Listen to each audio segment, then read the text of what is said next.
Hello class 10। सो आइए आज शुरू करते हैं आपके एसएस की टेक्स्ट बुक का chapter number 1 that is heritage of India. So सबसे पहला और ये very most important and interesting chapter है। भले ये हिस्ट्री का है बट ये टॉपिक है जिसमें लिखा है यहाँ पर हेरिटेज ऑफ इंडिया। हमारे देश का हेरिटेज है, अगर हम ही नहीं जानेंगे तो और कौन जानेगा।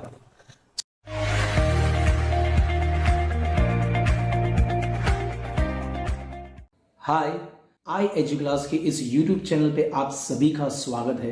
ये वीडियो देखने से पहले ये आपसे एक रिक्वेस्ट है, अगर ये आपको वीडियो पसंद आती है तो प्लीज दूसरे फ्रेंड्स को शेयर करें, चैनल को सब्सक्राइब करना भूलिएगा नहीं और कमेंट सेक्शन जो नीचे वीडियो में है वहां पर कमेंट जरूर कीजिएगा।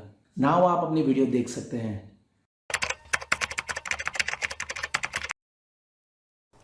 सो मैं कहना चाहता हूं आप सभी को कि ध्यान दीजिएगा, एक एक चीज एक एक लाइन को बहुत इंपॉर्टेंट तरीके से लिसन करिएगा।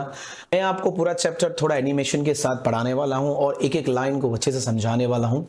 सो चलिए शुरुआत करते हैं पैराग्राफ नंबर 1 में, जिसमें लिखा है India is a land of ancient culture. आप यहां पर भार दीजिए, एंशिएंट कल्चर। हमारा देश कल्चरल तो है बट बहुत ही पुराना है, that's why the word ancient is used.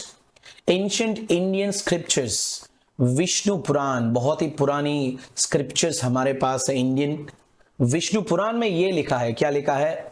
उत्तरम यत्स समुद्रस्य हिमाद्रश्चैव दक्षिणम वर्ष तद भारत नाम भारतीयत संसतीह। सो आपके लिए आपको इसका मतलब आज जानना जरूरी है और याद रखना है।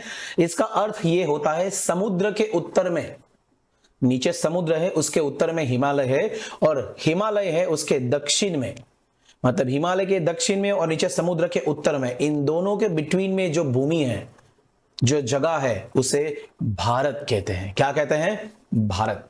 और यहां की रहने वाली प्रजा को हम भारतीय कहते हैं।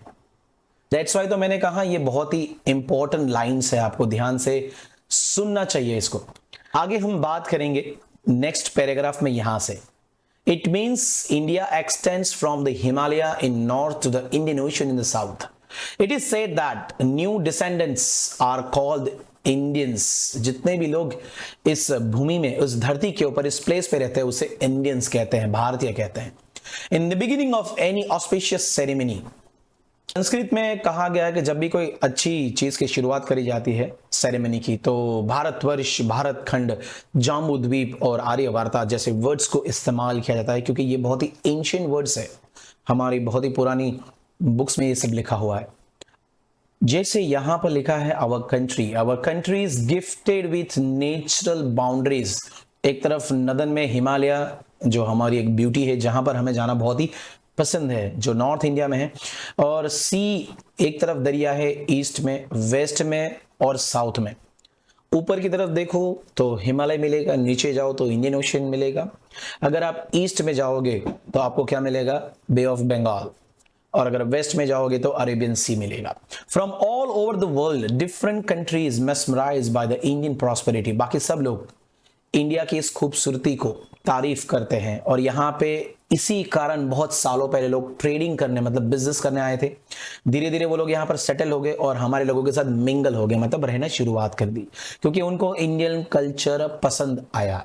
अगर इंडियन कल्चर पसंद आता ही नहीं तो शायद लोग रहते नहीं, चले जाते वापस। Due to mutual exchange many changes have been seen in our culture. हमारे कल्चर में बहुत सारे चेंजेस आए, मतलब बदलाव आए। क्यों? Because of mutual exchange. जब दो अलग अलग तरह के लोग एक साथ में रहते हैं तो एक दूसरे का कल्चर एक्सचेंज होने लगता है। In this way our heritage is transferred from generation to generation. बिल्कुल सही है। जस्ट आप लोगों की बात करो, फिलहाल आप जो बच्चे हो क्लास 10th में, आपकी जनरेशन देखो, 10 साल पहले के बारे में सोचो, आपके पापा के बारे में सोचो, अपने दादा के बारे में सोचो, उनकी जनरेशन पूरी कैसी थी, कितनी चेंज होते होते आई है कुछ सालों के अंदर, 10 साल, 20 साल, 50, 100 साल में। सो ये कंटिन्यूअसली प्रोग्रेसिव है, ये चेंजेस आने ही वाले, रुकने नहीं वाले हैं। हम आगे बात करने वाले हैं नेक्स्ट टॉपिक, जिसका नाम है India, location in area. Already class 9th में यहां पर लिखा है, हम इसके बारे में पढ़ चुके हैं कि इंडिया में प्रेजेंट एरिया कितना है, इंडिया का लोकेशन कौन सा है। एंशिएंट टाइम में इंडिया बहुत बड़ा था, जिसे हम अखंड भारत कहते हैं, है कि नहीं?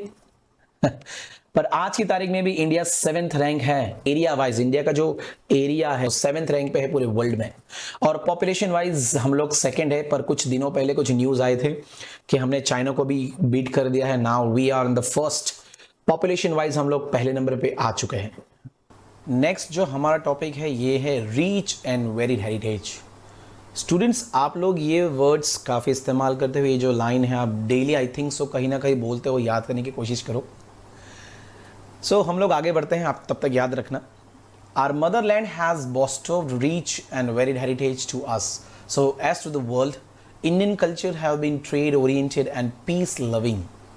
Sat, Chit and Anand are realized from Indian culture. बिल्कुल सही लिखा है।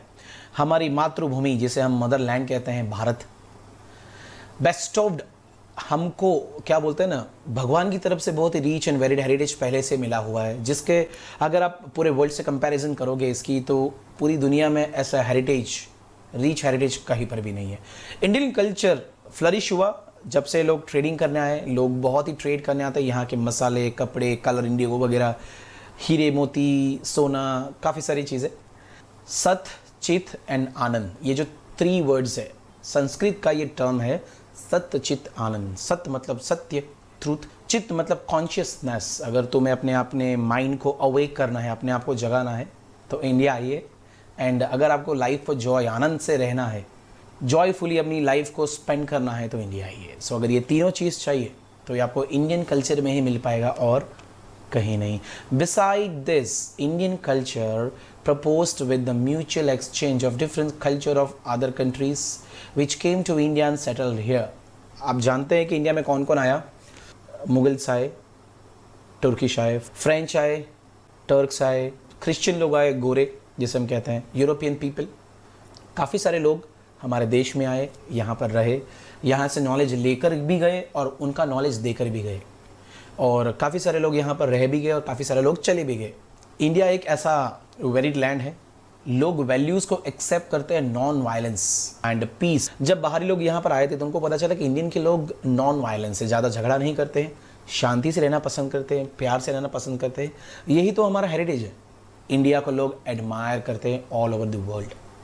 People right from the beginning of Indus valley civilisation till today have made our country rich and wealthy with their intellectuality, ability, talent, skill. So ये 4 words important है, intellectuality, ability, talent and skill. सदियों की बात करूँ मैं, हज़ारों साल पहले जब इंडस वैली सिविलाइजेशन, ये माना जा रहा है कि वर्ल्ड का सबसे पहला सिविलाइजेशन है, जब भारत, अखंड भारत था, तब की ये बात है। तब से लेकर इंडिया अभी तक इंटेलेक्चुअली, मतलब दिमाग के तरीके से भी बहुत रीच है। हमारे लोगों के अंदर एबिलिटी है कुछ भी, किसी भी तरीके का काम करने की। हमारे इंडियन पीपल में टैलेंट है, we are very talented and we are very skillful. इसके लिए अगर आज की तारीख में अगर आप पूरे वर्ल्ड में कोई भी कंट्री उठा लो, इंडियंस वहाँ पर ज़रूर मिलेंगे। लोगों को इंडियंस की बहुत ज़रूरत है, ऐसे नहीं, मजदूरी नहीं, काम करने के लिए। Because we are talented, we are skillful, because we have that ability to do that, and हमारा जो इंटेलेक्चुअल पावर है वो भी काफ़ी अच्छा है। सो ये मैं नहीं कर रहा हूँ, स्टडी कहते हैं। इनन्यूमरेबल स्कॉलर्स, काफ़ी सारे स्कॉलर्स मतलब विद्वान लोग, पढ़े लिखे लोग, thinkers, philosophers, artists, artisans, sages, saints, scientists, historians have contributed to the growth and development of our culture. अगर आपको कोई इसमें से ये कोई scholar, thinker, artist, artisan, sage, saint, scientist, historians, अगर किसी का भी नाम मालूम है कमेंट सेक्शन में लिख के बताएं, जिन्होंने इंडिया को और रीच बनाए, हमारे कल्चर को और ऊपर ले गए हैं। बिकॉज कल्चर है क्या? Culture is a sum of habits, values, customs, traditions, conduct of lifestyle of human. एक इंसान कैसे रहता है, उसकी वैल्यूज़ क्या है उसके अंदर, उसकी हैबिट्स कैसी है, उसके कस्टम्स कैसे हैं, ट्रेडिशन कैसा है, ये सब का मिक्सचर यानी सम है हमारा कल्चर। जैसे हमारा कल्चर की बात करो, हमारी हैबिट्स शांति से रहना है, बराबर है, प्यार से रहना है, नॉन वायलेंस। हमारे कस्टम्स सबके अलग अलग है, ट्रेडिशन अलग अलग है। अगर आप यूरोप में जाओ, सभी का एक ही धर्म, मतलब एक ही गॉड, एक ही तरह के कपड़े, एक ही लैंग्वेज, सब कुछ एक एक। मुस्लिम में जाओ, सब कुछ एक एक।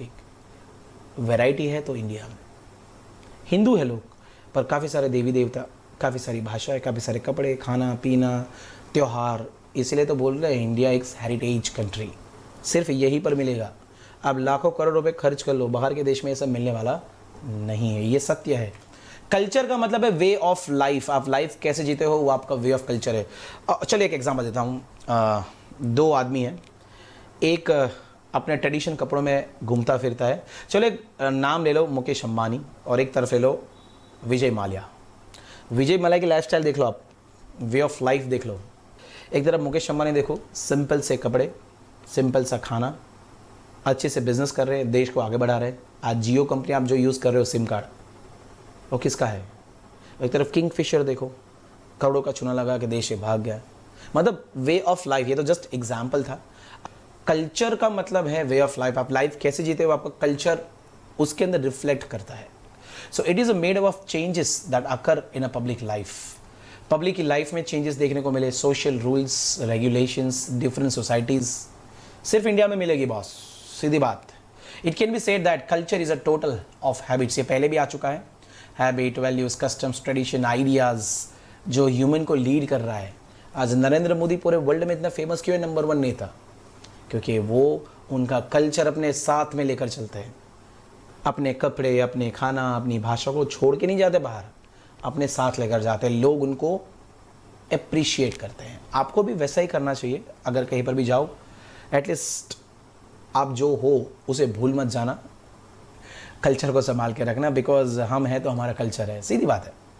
नेक्स्ट टॉपिक है cultural heritage of India. Heritage, ये वर्ड याद रखिए आप। हेरिटेज का मतलब होता है वैल्यूएबल गिफ्ट। हमारे देश के पास काफ़ी सारी गिफ्ट है, काफ़ी सारे मॉन्यूमेंट्स है, बिल्डिंग्स है, काफ़ी सारी पुस्तकें हैं, काफ़ी सारे। पर सबसे पहले अगर मैं आपके घर की बात करूँ, आपके जो 4 फादर से, दादा दादा के दादा, आपके लिए घर में कोई पुरानी चीज़, जैसे किसी के पास पुरानी गाड़ी हो 100 साल पुरानी, आपके घर, जैसे मेरा घर था पुराना, अभी भी वहाँ पर एक 50-60 साल पुराना एक घड़ी, पेंडुलम वाला क्लॉक है, अभी भी वहाँ पर है। सो ये सब वैल्यूएबल गिफ्ट हमारे फादर्स, जैसे बेटियों को अपनी मम्मी साड़ी, मंगलसूत्र, गहने, है ना, सदियों से देखे आते रहे, मम्मी के मम्मी, मम्मी के मम्मी। सो ये पीढ़ी दर पीढ़ी फैमिली में उतरता था, ये हमारा हेरिटेज है। किसी घर में बहुत पुरानी गाड़ी, झूला, किसी का बहुत पुराना मकान। वडोदरा में आइए सिटी में, अहमदाबाद में जाइए, पोड़ में बहुत पुराने आपको घर देखने को मिलेंगे, हाथों से बनाए हुए, लकड़े से बने हुए। सो ये क्या है? ये वैल्यूएबल गिफ्ट है जो हमारे 4 फादर्स, हमारा दादा परदादा ने जो हमारे लिए छोड़ के गए हैं।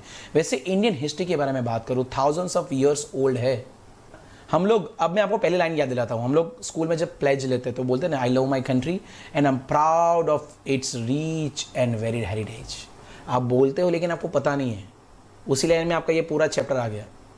अब शायद आपको याद आया होगा, I love my country and I am proud of its reach and varied heritage, ये आप अवश्य बोलते हो। सो इस कॉन्टेक्स्ट में लिखा है हेरिटेज एक प्रेशियस, मतलब जिसकी कोई कीमत नहीं है, वैसा गिफ्ट है। वडोदरा में LVP है, लक्ष्मी विलास पैलेस, सबसे बड़ा गार्डन है कमाडी बाग, महाराजा सयाजीराव यूनिवर्सिटी जहाँ पर मैं पढ़ा हूँ। सो ये सब चीज़ें क्या है? These are the most valuable gifts जो हमारे एंशिएंट पीपल हमारे लिए छोड़ के गए हैं। जस्ट इमेजिन करो, अगर वो चीज़ इंडिया में, ऐसी मॉन्यूमेंट्स नहीं होते तो इंडिया क्या होता? खाली होता, खाली। सोच के देखो ज़रा, थोड़ी देर अपने दिमाग को टाइम दो सोचने का। बात करते हैं हमारी मदरलैंड, पूरे वर्ल्ड में आज क्या बोलते हैं, पॉपुलर है। क्यों? क्योंकि हमारे पास हमारा हेरिटेज है। वी डिवाइड अवर हेरिटेज, हम हमारे डिवाइड को 2 टुकड़ों में डिवाइड करते हैं। एक है नेचुरल हेरिटेज ऑफ इंडिया और सेकंड है कल्चरल हेरिटेज ऑफ इंडिया। आइए नेचुरल हेरिटेज ऑफ इंडिया के बारे में जरा ध्यान से बारीकी से पढ़ते हैं। शुरू करें। The result of close relationship between nature, environment and human life is a nature heritage. Nature heritage मतलब relationship between nature, environment and human life. हम जो लाइफ रह रहे हैं, हमारे आजू बाजू में जो एनवायरमेंट है और हमारे पूरे भारत में जितना भी नेचर है, उन तीनों के बीच में जो रिलेशनशिप है, उसी को हम कहते हैं natural heritage of India.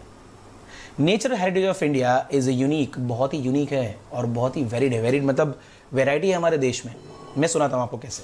Because हमारे देश में इंक्लूड है फीचर्स। कैसे फीचर्स? जैसे हमारे देश के पास बहुत सारे माउंटेन्स है, अलग अलग टाइप के माउंटेन्स है, फॉरेस्ट है, डेजर्ट्स है, रिवर्स है, स्ट्रीम्स है, सीज है, trees, plants, creepers, flowers, leaves, insects, different types of lands. अब सोचो कि कोई और एक कंट्री उठा लो, क्या वो कंट्री के पास जितनी चीज़ इंडिया के पास है, क्या उनके पास इतनी चीज़ें हैं? अपने दिमाग को एक क्वेश्चन पूछो, कि यार ऐसा कौन सा कंट्री है। अगर आपको कोई कंट्री मिल जाए तो कमेंट में लिखो, उसके पास क्या है लिखो, तो मैं भी जानूँ भाई कि आपने रियली में सोचा है कुछ। अदरवाइज़ ये वीडियो देख के तो आप निकल लोगे पतली गली से क्योंकि हमारे पास डिफरेंट काइंड्स ऑफ मिनरल्स भी हैं, वेजिटेशन है, प्लांट्स है, एनिमल्स है। यार पूछो मत, अभी 2-3 दिन पहले ये स्क्रीन पे दिख रहा है ये जानवर है ना, एक यूपी में एक पार्क में मिला है। ऐसा कभी पहले देखा नहीं गया पर वो इंडिया में पाया गया है। अब हमारे खूबसूरत बंगाल टाइगर्स हैं, एशियाटिक लायंस है, सबसे ज़्यादा हमारे पास है। पिकॉक हमारे पास है, काफ़ी सारे बर्ड्स, एनिमल्स, प्लांट्स हमारे पास है।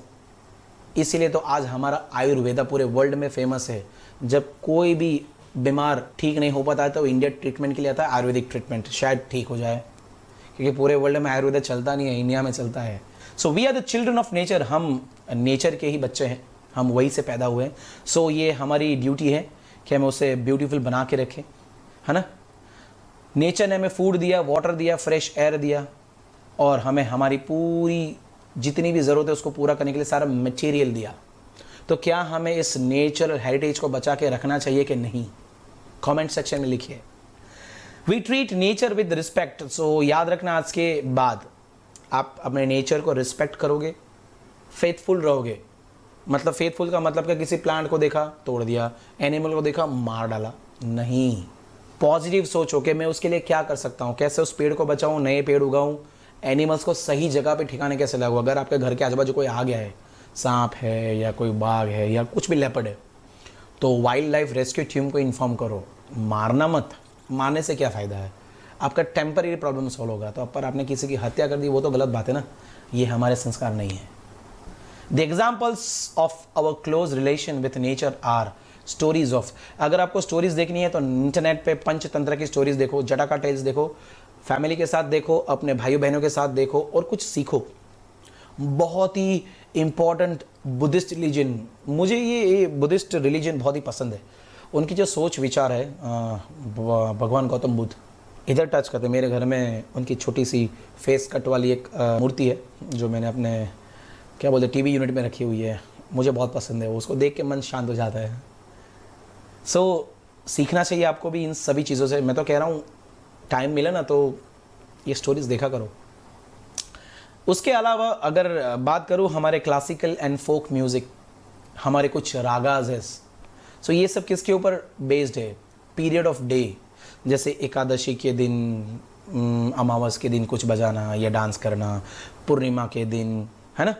ऐसे अलग अलग दिन पे अलग अलग चीज़ें हमारे देश में होती है, बाकी सबको कुछ नहीं पड़ा हुआ है। पूरे वर्ल्ड को ऐसी कोई चीज़ पड़ी हुई नहीं। जैसे पूर्णिमा के दिन कौन सा म्यूज़िक, कौन सा गाना, अमावस्या के दिन एकादशी, ग्यारस, बारस, क्या क्या होता है ना। सिमिलरली आयुर्वेदा, बहुत इंपॉर्टेंट टॉपिक आया दोस्तों, ध्यान दो। Unani and nature cure are also totally based on nature. पूरी दुनिया जब थक जाती है ना तो इंडिया आ जाती है अपनी ट्रीटमेंट के लिए, क्योंकि हमारे देश के पास है आयुर्वेदा।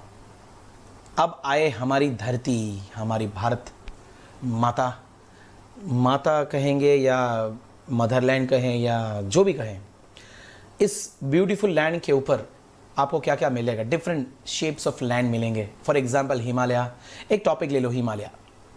हिमालय ऊंचे ऊंचे पर्वत, बर्फीले पर्वत, चाइना को यहाँ तक पहुँचने देते ही नहीं है, हमारी सुरक्षा, हमारी रक्षा करते हैं। इसके बाद हमारे पास बहुत सारे वेजिटेशन है, मिनरल्स है। दैट्स वाई आज पूरे वर्ल्ड में हमने वैक्सीन पहुँचाया जब कोरोना हुआ था। एंड सबसे सस्ती दवाई सिर्फ इंडिया में मिल रही है आज की तारीख में। सर्च करना अगर मेरी बात गलत लगे तो। Even different kinds of birds, animals, mountain peaks, snow, brimming rivers, ये सब हिमालय की देन है। हमारी गंगा रिवर सबसे लॉन्ग, गौमुख उसका जो मुख है हिमालय से निकलता है। ऐसी 2 और रिवर्स हैं, नाम कमेंट में लिखिए कौन सी रिवर्स हिमालय से ओरिजिनेट होती है। सो हिमालय में क्या क्या जाता है, बर्फ़ दिया, different types of plants, animals, फिर वहाँ से निकलने वाला पानी एकदम प्योरेस्ट फॉर्म ऑफ वाटर, जिसके कारण जो नदी का पानी बहता है तो नदी के आजू बाजू की सारी लैंड फर्टाइल हो जाती है और इसके कारण तो हमें अनाज मतलब कि फूड खाने को मिल रहा है। सो फॉरेस्ट, तेराई जंगल के फॉरेस्ट, पिलग्रिमेज प्लेसेस, मतलब कि जहाँ पर हम दर्शन करने जाते हैं, जैसे अमरनाथ, बद्रीनाथ, केदारनाथ, ये सब क्या है, लैंडस्केप है, ब्यूटीफुल प्लेसेस है जहाँ पर हम दर्शन करने जाते हैं। नंदा देवी हिमालय में है। ऐसे अलग अलग माउंटेन रेंजेस है जहाँ पर लोग, शौकीन लोग जो तो ट्रैकिंग के वो लोग जाते हैं। सो एंशियंट टाइम से हिमालय का बहुत ही इम्पोर्टेंस है इंडिया के लिए। कुछ लोग तो हिमालय, आधा आधा हिमालय क्रॉस कर करके आते थे चाइना से पैदल। नेक्स्ट टॉपिक है हमारा रिवर्स के ऊपर। Rivers have been providing natural ways since ancient times. बिल्कुल सही है, जब रास्ते नहीं थे तो लोग नदी के किनारे किनारे या नदी में बोट बना के अपना रास्ता खोजते थे। Indian culture has flourished on the river bank. अगर ये हमारी हिंदू सभ्यता जिसे बोलते हैं, है ना, इंडियन कल्चर, और रिवर के बाजू में ही स्टार्ट हुआ, जैसे कि इंडस रिवर एंड रवि। उसके अलावा जैसे गंगा, यमुना, सरस्वती, इंडस, नर्मदा, गोदावरी, कावेरी, कृष्ण, काफ़ी सारे रिवर्स हैं। हज़ारों करोड़ लोग इस रिवर्स के साइड पे रहते हैं, बड़े बड़े शहर बसे हुए हैं। सो ये उन लोगों को इन्फ्लुएंस करते हैं। इन्फ्लुएंस मतलब कि भाई यहाँ पर अगर आप रहते हो तो आप इसकी इज्जत करना सीखो। जो लोग उसकी इज्जत करते हैं, ये रिवर्स मतलब जो नेचर है उनको बहुत सारा धन दौलत और अच्छी लाइफ देता है। कि जो देखो भाई, अगर आप नेचर की रिस्पेक्ट करोगे डेफिनेटली आपकी लाइफ अच्छी होने वाली है। अगर आप डिसरिस्पेक्ट करते हो कहीं ना कहीं तो बुरा होने वाला है, याद रखना। Rivers are the source of drinking water. भाई सबसे प्योरेस्ट फॉर्म ऑफ वाटर तो आपको रिवर में मिलेगा, ओशियन में नहीं, क्योंकि ये बरसात का पानी है। तो रिवर का पानी लोग पीने के लिए domestic use, irrigation, electricity, waterways. Yes, मैं गुजरात में हूँ, गुजरात में नर्मदा डैम है। रिवर का पानी को स्टोर करते हैं, फिर उसको घुमा के टरबाइन घुमा के इलेक्ट्रिसिटी पैदा करते हैं। इसके अलावा महाराष्ट्र में बिजली जाती है, राजस्थान में बिजली जाती है, और महाराष्ट्र, गुजरात और राजस्थान में हम लोग पानी भी पहुंचाते हैं, पीने का शुद्ध पानी। सो हमारे गुजरात में आज फार्मर्स को पानी इसलिए मिल पा रहा है क्योंकि हमारे पास डैम है नर्मदा और उसका पानी है।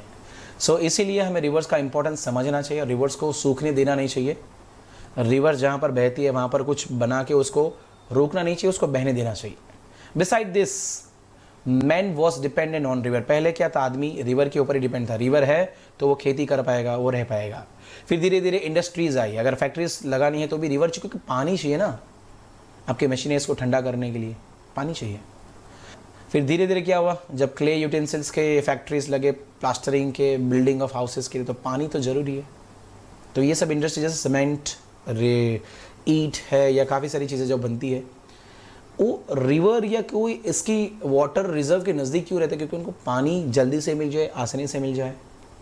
सो इसीलिए जो रिवर का वाटर है जिसने ह्यूमन लाइफ को और ब्यूटीफुल बना दिया है, प्रॉस्परस।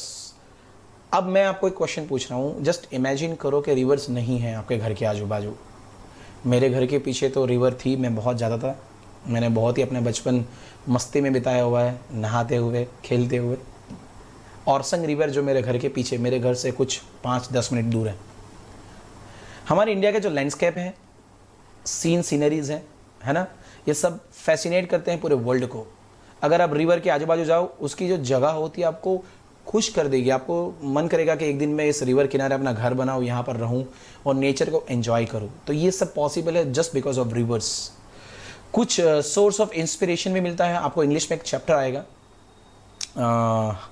इंग्लिश लिटरेचर में आपको एक चैप्टर आएगा, बिस्मिल्लाह खान, जिसमें एक शहनाई प्लेयर है, वो इंस्पायर हुए थे रिवर से। कौन सी रिवर? गंगा नदी से। अगर आपको नहीं सच लग रहा है तो डेफिनेटली आप पहले उस चैप्टर को भी देख लीजिए। सो काफ़ी सारे आर्टिस्ट इंस्पायर हुए रिवर से, उन्होंने काफ़ी सारे पोएम्स और काफ़ी सारी स्टोरीज भी लिख दी हैं, और कुछ लोग तो महान महान प्लेयर्स भी बन चुके हैं, और काफ़ी सारे लोगों की लाइफ को सुधारा है हमारे रिवर्स ने। सो रिवर्स इंडिया का हेरिटेज, नेचर हेरिटेज।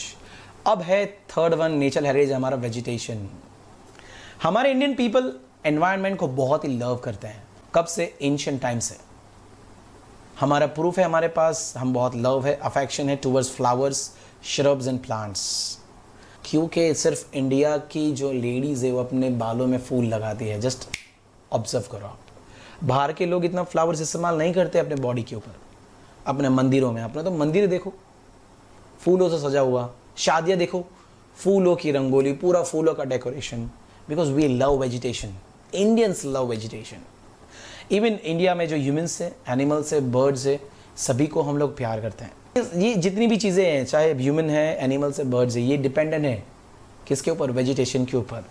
अगर वेजिटेशन नहीं है, चलो जस्ट एक बंदा है जो सिर्फ नॉनवेज खाता है, तो मैंने बोला भाई कि अगर वेज वाले वेज उगाना बंद कर देंगे तो नॉनवेज कहाँ से मिलेगा? मतलब जैसे अगर गाय भैंस बकरी जो लोग जो चिकन विकन खाते हैं वो एटलीस्ट प्लांट खा के ही बड़े हुए ना, वो तो वेज ही है ना। तो वेज खा के ही एक नॉनवेज बच्चा, मतलब कि एक एनिमल बड़ा हुआ है और उसी को आपको खाना मिल रहा है। अगर आप वेजिटेशन को बर्बाद कर दोगे तो डेफिनेटली नॉनवेज खाने वाले को नॉनवेज मिलेगा नहीं। आई एम वेजिटेरियन, सो मुझे कोई तकलीफ नहीं है। मैं तो अपने वेजिटेशन की देखभाल रखूँगा, उसको बचाऊँगा और हो सके तो फ्यूचर में एक ऐसा घर बनाऊँगा जहाँ आजू बाजू छोटा सा गार्डन हो और खुद के वेजिटेबल्स और प्लांट्स उगाऊँ और एंजॉय करो नेचर को। हमारे देश में बनियन और पीपल ट्री की लोग पूजा करते हैं। बनियन है, पीपल ट्री और बेसिल, बेसिल मतलब तुलसी, लोग यहाँ पर उसकी पूजा करते हैं। आप सभी को पता होगा। इवन हमारे देश में cereals, pulses, oil seeds, plants, green fields, prosperous herbs, packed forest and medicinal plants ultra enrich our life from ancient times. सदियों से हमारे देश के गेहूँ चावल हो, है ना, हमारे पल्सेस हो, कपास हो, मतलब जिसमें ऑयल्स निकलता है, हमारे प्लांट्स, हमारे घने खेत, हमारे हर्ब्स, मेडिसिनल प्लांट्स, जिसके कारण इंडिया को बहुत ही रीच बनाए रखा है। लोग आते थे इंडिगो लेने के लिए, कॉटन लेने के लिए इंडिया में, तो ऐसे तो मन नहीं किया होगा, वो लोग आए होंगे यहाँ पर, देखा होगा, उनको लगा होगा इंडिया का वेजिटेशन एक नंबर। मसाले कहाँ से बनते हैं? स्पाइसेस, वेजिटेशन से। सो ये सब देखा बाहरी लोगों ने, अट्रैक्ट हो गए इंडिया से और इंडिया की चीज़ें ले जाना शुरू कर दिए भाई। इसीलिए तो बोल रहा हूँ, इंडिया के वेजिटेशन भी हेरिटेज है इंडिया का, बचा के रखो। छोटे से छोटा पौधा मरना नहीं चाहिए, लुप्त नहीं होना चाहिए।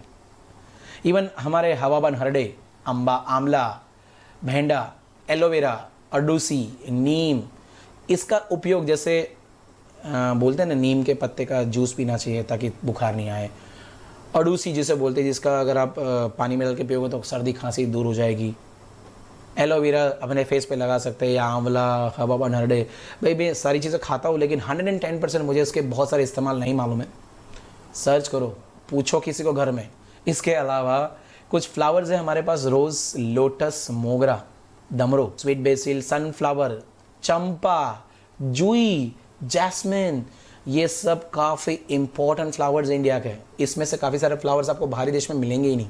इससे हमारा देश ब्यूटीफुल लगता है, उसकी खुशबू। देखो मेरे घर के पीछे, जब मैं छोटा था तो मेरे घर के पीछे लगभग 4 फीट का एक मोगरा होता है ना, मोगरा, उसका प्लांट था। हर रोज़ उसके ऊपर 50 से 100 मोगरे फ्लावर होते थे और पूरा मेरा जो बैकयार्ड था वो पूरा स्मेल, उसकी स्मेल। फिर गुलाब था, पिंक कलर का गुलाब, और एक और था। 3 प्लांट्स थे मस्त। अगर आपको हेल्दी रहना है तो भी भाई वेजिटेशन की ज़रूरत है। प्योर एयर कौन देगा? Definitely vegetables, definitely for vegetation ही दे पाएगा आपको। सो याद रखिएगा, जब भी हमारे देश में सोशल या रिलीजियस इंडिया की जो लाइफ थी वो इन्फ्लुएंस हुई है वेजिटेशन से। आज अगर गुजराती को कोई याद करेगा तो उसे खाने से याद करेगा, साउथ इंडियन को, बंगाली को, या इंडिया के कोने कोने से लोग उनके खाने से याद करते हैं, क्योंकि वो लोग अपना खाना अपने ही आजू बाजू के अवेलेबल वेजिटेशन से करते हैं। यहाँ तक आपको अच्छे से समझ में आ गया होगा। चौथा जो टॉपिक है हमारे नेचर का, वो भगवान ने इंडिया को वाइल्ड लाइफ बहुत अच्छा दी। अब वाइल्ड लाइफ में है क्या? जैसे पहले ही बताया, इंडियन पीपल नेचुरल लवर्स है। सो इंडिया में लोग कल्चर को भी पसंद करते हैं, एनिमल को भी पसंद करते हैं। जैसे कि इंडिया का tiger, lion, elephant, rhino, fox, bear, deer, sambar, rabbit, python, snake, mongoose, lizard, porcupine, काफ़ी सारे एनिमल्स यहाँ पर पाए जाएंगे और दिखे जाएंगे। मैंने तो साक्षात दर्शन किए हैं टाइगर के, एमपी में जाके, लायन के, एलिफेंट तो मैंने बचपन में बहुत वो सर्कस में देखा है नज़दीक जाके, राइनो भी देखा है ज़ू में। तो मोस्टली जितने भी लिखे हैं मैंने सारे के सारे देखे हुए हैं, और इनको देख के जो दिल को खुशी मिलती है ना, वाइल्ड लाइफ होना चाहिए। वाइल्ड लाइफ रहेगा तो हम देख पाएंगे, उनकी भी लाइफ है, वो भी तो जिंदा है, एनिमल्स है। इवन हमारे जो एशियन लायंस है पूरे वर्ल्ड फेमस है। सिर्फ एशियन लायंस गुजरात के गिर फॉरेस्ट में मिलता है और मैं गया था उसमें, मुझे बहुत ही अच्छा लगा वो प्लेस। और कुछ लोग जैसे हमारे रिलीजियस बिलीफ, जैसे अम्बे माता, उसका वाहन जिसे हम बोलते हैं शेर, गॉड और गॉडेस के स्टेटस होते हैं, उनके व्हीकल्स बन के सम ऑफ द एनिमल्स, ऐसे अलग अलग देवी देवताओं के जो व्हीकल सामान जो होते हैं वो एक एक एनिमल्स को रिप्रेजेंट किया गया है। तो इसके लिए काफ़ी सारे लोग उसकी पूजा करते हैं। मैं टाइगर को क्यों मारूं भाई, मेरे अम्बे माँ का वाहन है। पीकॉक को क्यों मारूं मैं, सरस्वती माता के पीछे वो सुंदरता देता है अपनी, विद्या है, वो विद्या की देवी है। सो इन शॉर्ट हमारे इंडिया में हमने एनिमल्स को भी हमारे देवी देवता, जैसे हाथी का मुंह गजानन गणपति महाराज, बंदर का मुंह जय हनुमान हमारे हनुमान दादा। सो काफ़ी सारे गॉड और गॉडेस के जो फेसेस है वो भी एनिमल्स के फेसेस पे हैं, या फिर उनका कोई व्हीकल है वो भी एनिमल्स पे है। तो इसलिए हम एनिमल्स को बहुत रिस्पेक्ट करते हैं, इवन उनकी पूजा भी करते हैं। हमारा जो नेशनल करेंसी है, हमारा पैसा हाईली वैल्यू है by having the figure of 4 Lions. ये 4 लायन वाली तस्वीर देखो आप, बहुत एंशिएंट है ये, अशोका के ज़माने के पिलर, उस पिलर के ऊपर ये 4 लायंस की तस्वीर, ये स्टैचू थी, वहाँ से पिक किया गया है। सो हमारे नोट में मतलब करेंसी में आपको लायंस, हॉर्स, एलिफेंट, बुल दिखेंगे। तो देखो हम कितना प्यार करते हैं हमारे एनिमल्स को। हमने हमारे नेशनल करेंसी के ऊपर भी उनको छापा हुआ है। इवन अगर आप मंदिर में भी जाओगे, हमारे पुराने मंदिर में, बहुत पुराने, वहाँ पर उनके जो दीवारों के ऊपर भी आपको एनिमल्स की तस्वीरें मिलेंगी। आगे अगर बात करना चाहूँ मैं वैल्यूएबल वाइल्ड लाइफ के बारे में, तो हमें इसको प्रोटेक्ट करना है, हमें इसको रिजर्व करके रखना है। होप इतना सारा मैंने आपको समझा है तो आपको थोड़ी सी दिल से फीलिंग आनी चाहिए कि ना ये सब चीज़ों को मैं बचा के रखूँगा, जितना हो सके उतना मैं हानि तो पहुँचाऊँगा ही नहीं, और यह आपका धर्म है, आपको बचाना पड़ेगा। आगे बढ़ते हैं। नेक्स्ट टॉपिक है हमारा cultural heritage of India. India has gifted to the world a diverse and rich heritage. अगर आज इंडिया को लोग जानते हैं just because of diverse and rich heritage के कारण। कल्चरल हेरिटेज मतलब man made villages, cultural heritage मतलब मैन मेड हेरिटेज, जो नेचर ने नहीं दिया, हमने खुद बनाया। ताजमहल हमने बनाया, बड़े बड़े पैलेसेस, फिर जिसे हम वो स्टेपवेल बोलते हैं, हमने बनाया। काफ़ी सारी स्टैचूज, खिलौने, काफ़ी सारी जो एंशिएंट चीज़ें हमने बनाई, काफ़ी सारे टेम्पल्स है पुराने। So what ever is received और क्रिएटेड बाय ह्यूमन, अपने टैलेंट से, अपनी शान से, अपने आर्ट से और स्किल से बनाया, उसे कल्चरल हेरिटेज कहते हैं। जैसे मैं आर्यन से बात करूं, जब लोग आर्यंस हमारे देश में आए थे, आर्यंस, कुशाना, हंस, पर्शियन, फिर टर्क्स, फिर अरब्स, फिर मुगल, और लास्ट में ब्रिटिशर्स आए, फिर फ्रेंच। तो ये सब लोग आए, सब लोग ने, अपने लोगों ने कुछ ना कुछ इंडिया में अलग अलग चीज़ें बनाई। उनके डिफरेंट कास्ट के लोग, डिफरेंट ट्राइब्स के लोग, वो इंडिया में आए रहे और इंडियन कल्चर को और प्रॉस्परस, रीच बना के गए, क्योंकि उन लोग ने अपनी निशानी छोड़ के गए। उन्होंने अपना नॉलेज हमारे साथ शेयर किया, हमारे लोगों ने अपना नॉलेज उनके साथ शेयर किया। दोनों ने मेहनत से काफ़ी सारी चीज़ें बनाई हैं।